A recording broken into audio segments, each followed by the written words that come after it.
Wanneer gaan jy begin?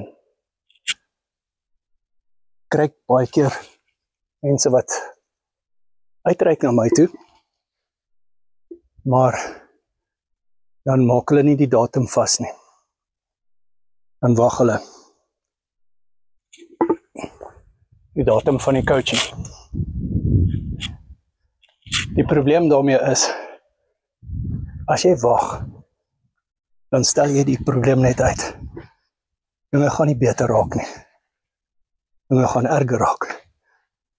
As jy niks verander nie, word dinge net erger.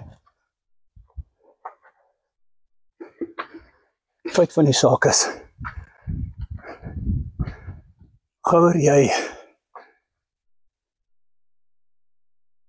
aksie vat, hoe beter is dit vir jou? Baie beter. As jy eers aksie geneem het, dan raak dinge maklik. Maar om eers aan die gang te kom, vat guts. Stuur 'n WhatsApp vir Carnie voor Kietewoord Coaching. My nommer is in die bio.